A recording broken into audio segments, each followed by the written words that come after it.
या बैठकीमध्ये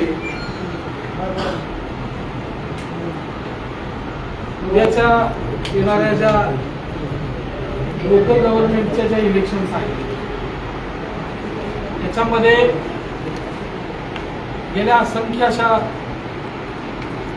दिवसांपासून असंख्य वर्षांपासून आपल्या समाजाला न्याय मिळाला पाहिजे ही भावना घेऊन आम्ही राज्यभर असंख्य अशा कार्यकर्त्यांना कुठेतरी संधी उपलब्ध व्हावी आणि लोकसभा विधानसभेच्या या ज्या निवडणुका असतात या सभागृहात जाण्यासाठी खूप मेहनत घ्यावी लागते, खूप महागडी निवडणूक असते, पण किमान आमचा सामान्य कार्यकर्ता, गाव पातळीवरचा कार्यकर्ता ज्याच्यामुळं खऱ्या अर्थानं चळवळ जिवंत असते त्याला या लोकल गव्हर्नमेंटच्या सभागृहात जाण्याची संधी मिळायला पाहिजे। हा एक आमच्या पातळीवरचा आम्ही सगळे मिळून आणि तुम्ही सगळे मिळून आपण प्रयत्न केला पाहिजे। आपल्या अण्णाभाऊ साठे क्रांती सेनेला नांदेडमध्ये 3, वाशिममध्ये 1, आत्ताच आम्ही एका मोठ्या नगराध्यक्ष पदाच्या अनुषंगाने सेलूमध्ये एका पालकमंत्री महोदयांची मेघना दिदींची भेट घेतली। कराडमध्ये नगराध्यक्ष पदासाठी आपल्या या संघटनेच्या पदाधिकाऱ्याला संधी मिळाली पाहिजे। तर जवळपास आपण 10 ते 12च्या या स्थानिक स्वराज्य संस्थेच्या सभागृहात जाणारी माणसं जवळपास निश्चित केलेले तयार केले। त्याचाच एक भाग म्हणून आज हिंगोली हे अत्यंत महत्वाचं ठिकाण आहे। माझ्या आयुष्यातल्या चळवळीमध्ये जेव्हा मी चळवळीची सुरुवात केली तेव्हापासून या जिल्ह्यानं, या शहरानं मला या चळवळीमध्ये प्रचंड मोठ्या स्वरूपाचं प्रेम आणि ताकद दिली आणि त्याच्यामध्ये महत्वाची भूमिका भागवतजी डोंगरे साहेब तर माझ्यासोबत या ग्रामीण भागामध्ये आमचे पानमोठे आणि मधुकरजी सुपा सगळीच माणसं, म्हणजे मी काही मोजकी नावं घेतो याचा अर्थ असा नाही की इतर माणसं त्यांच्या तुलनेमध्ये कमी आहेत। या सगळ्या माणसांनी या हिंगोली जिल्ह्यामध्ये मातंग मुवमेंटला एक वेगळी ताकद निर्माण करून त्याचा परिणाम असा झालेला आहे की इथल्या प्रस्थापित स्थानिक असतील किंवा राष्ट्रीय राज्य पातळीवरच्या नेतृत्वांना आपल्या संघटनेची दखल घ्यावी लागते। आज आम्ही मागताना म्हणजे आम्ही काही भीक मागत नाहीये, तर आम्ही निवडणुकीमध्ये रात्रंदिवस घेतलेल्या मेहनतीचं फळ आम्ही त्या निमित्तानं या निवडणुकीत मागत आणि त्याला चांगल्या पद्धतीचा रिस्पॉन्स पण मिळत होता। अनेक तिकीट आमचे जवळपास फायनल झालेली, पण हिंगोलीमध्ये मानमोठे असतील, आमचे जामतीकर सर असतील, मधुकर सुतार असतील आणि भागवत डोंगरेजी यांच्या निमित्ताने ग्रामीणच्या या जिल्हा परिषदच्या इलेक्शनमध्ये त्यांना संधी उपलब्ध व्हावी किंवा या शहरामधून पाटण समाजाच्या एकूण संख्येच्या प्रमाणामध्ये आरक्षित मतदारसंघामध्ये पाटण समाजाला संधी उपलब्ध व्हावी यासाठी प्लॅनिंग आणि नियोजनाच्या अनुषंगाने ही बैठक जिल्ह्याची या ठिकाणी आहे। माझी तुम्हा सगळ्यांना विनंती असेल, आव्हान असेल, या निवडणुका फार महत्वाची निवडणूक,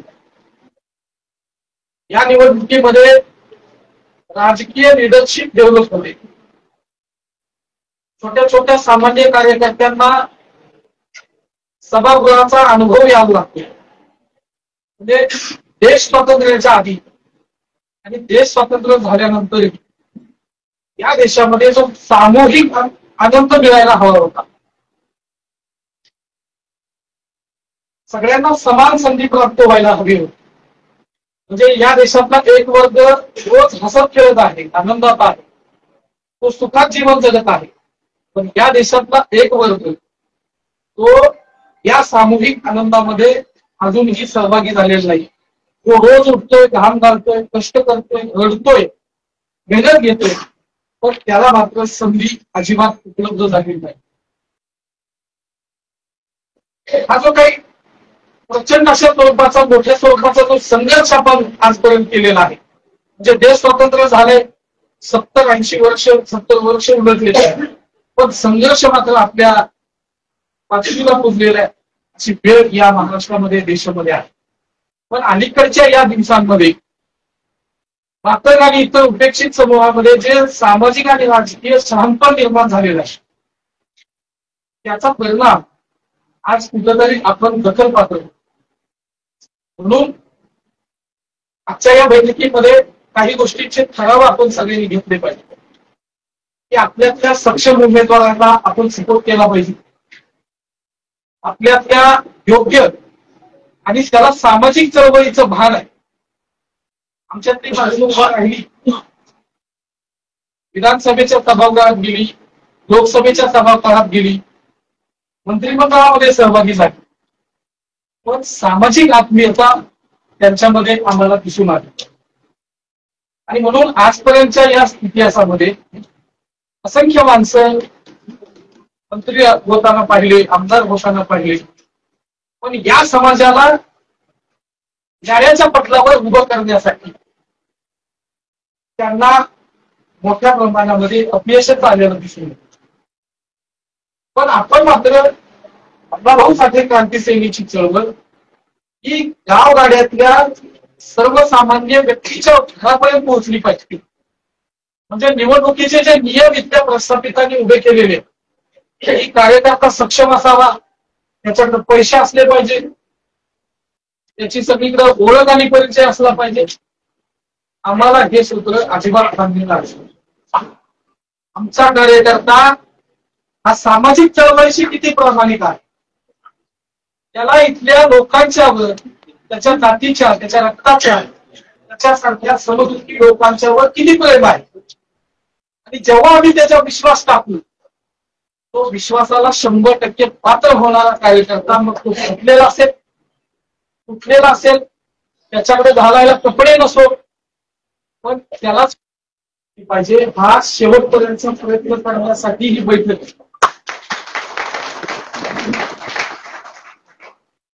आणि ही जबाबदारी माझी एकट्याची नाही, तर तिथं बसलेल्या प्रत्येक व्यक्तीची जबाबदारी. म्हणून मी हे सगळी गणित तयार केली पाहिजे, या पद्धतीची समीकरणं तुम्ही उभा केली पाहिजे, गाव पातळीवर तुमचे नियोजन प्लॅनिंग असले पाहिजे की भागवत डोंगरेजींना तिकीट देत असताना ज्या अडचणी उभ्या राहणार आहेत त्या अडचणी मोडीत काढण्याची ताकद तुमच्यामध्ये सुद्धा असते. मी माझ्याचा वरिष्ठ प्रयत्न करणार, त्या प्रयत्नांमध्ये ती ताकद निश्चित असणार आहे. कारण माझ्या मनामध्ये त्या भावना आहेत की सामाजिक चळवळीला, धार्मिक चळवळ असेल, राजकीय चळवळ असेल, या चळवळींना जे बळ असतं, या चळवळीची जी ताकद असते ती सामान्य कार्यकर्ताच असते. त्याच्यामधला नेता ही काय फार महत्वाची बाब असते. आणि म्हणून सामान्य कार्यकर्त्यांनी किती दिवस सकाळी उठून काम घालून मेहनत करायची, 4 पैसे कमवायचे आणि चळवळीला घालायचं, हे किती दिवस चालणार. आणि म्हणून आपल्याला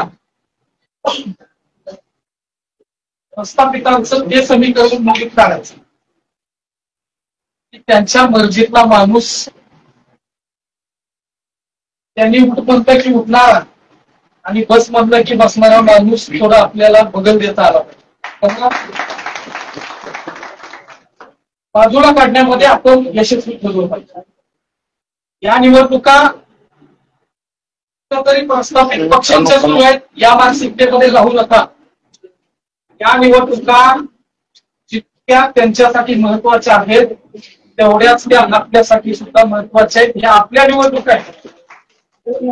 या जिल्हा परिषदेच्या सभागृहामध्ये, या पंचायत समितीच्या सभागृहामध्ये ग्रामीण भागातल्या विकासाची धोरणं निश्चित होतात. ही सगळी धोरणं तुमच्या आमच्यासाठी राबवली जातात. यासाठी एक मोठ्या प्रमाणातला निधी खर्च केला जातो. त्याच्यावर तुमच्या सगळ्यांचं लक्ष असलं पाहिजे. आणि म्हणून मग त्या ठिकाणी बसलेला माणूस, त्या सभागृहात बसलेला माणूस हा तुम्हाला वाढणारा वाढती म्हणून त्याला तुम्हाला बघायचे. मग तो तुमच्या पंक्तीतला, तुमच्या बसण्यातला, तुमच्या उठण्यात असला पाहिजे. या अनुषंगाने तुम्ही तुमच्या पद्धतीने, भले तुमचे ते छोटे प्रयत्न असतील, ते प्रयत्न तुम्ही गाव पातळीवर, तालुका पातळीवर, जिल्हा पातळीवर केले पाहिजे, असं मला या प्रसंगाने वाटतं. राज्याचा अनुभव आम्ही घेतलेला आहे. तेलंगणाच्या राज्य राजकारणाचा अनुभव घेतलेला आहे.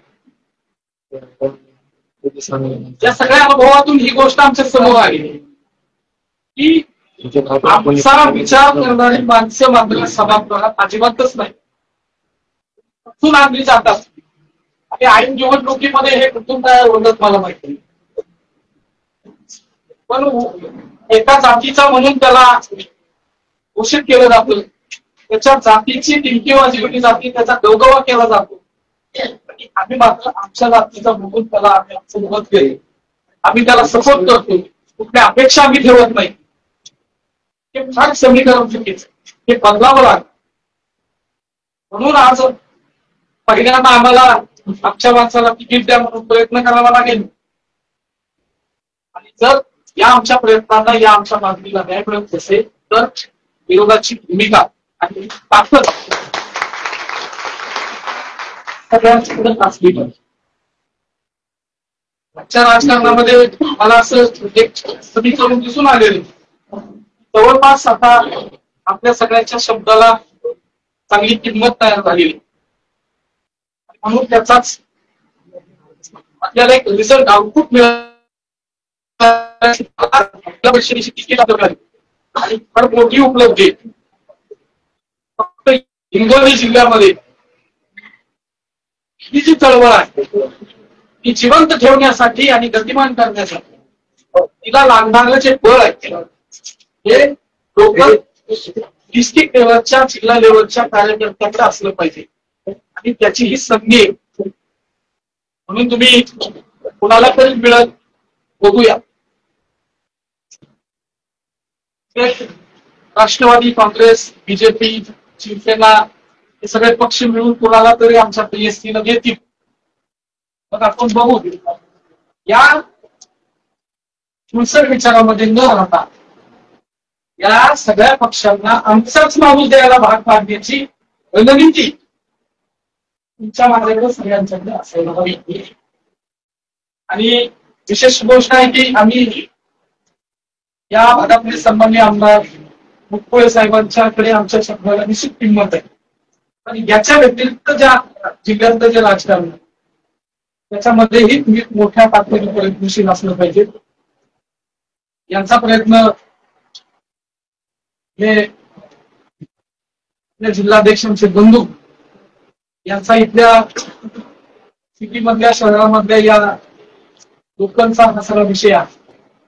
पण ग्रामीणमध्ये भागवजी डोंगरे, विंकर भाऊ सोनटक्के, मालमोटे, मधुकर सुद्धा, ब्रह्मपुरीचे सरपंच, ही सगळी माणसं त्या पद्धतीनं सगळं प्लॅनिंग आपण सगळ्यांनी करूया.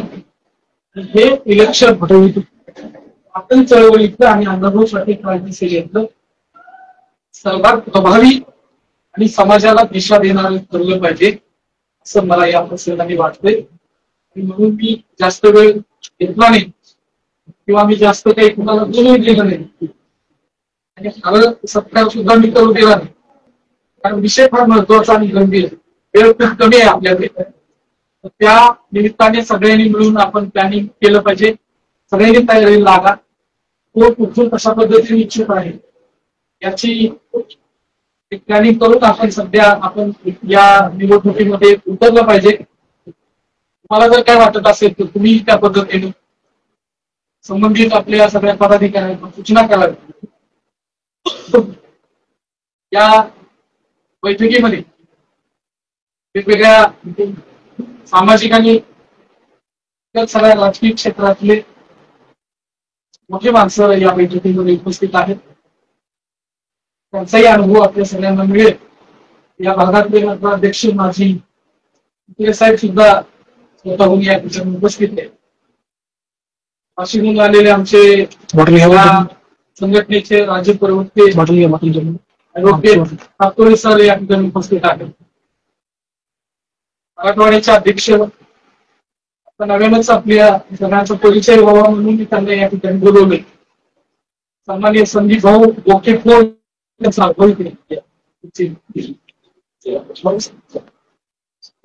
नवीन मराठवाडा अध्यक्ष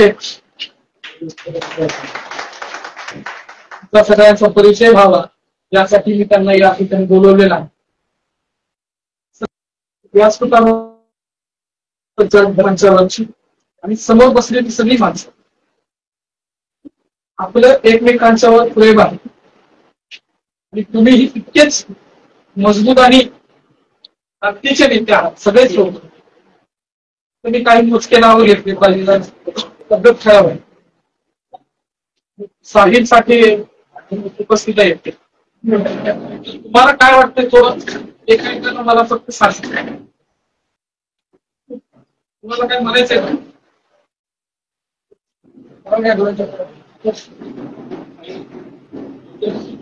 जर कोणाचं असेल तर कळवा. म्हणजे आता काय सांगावं.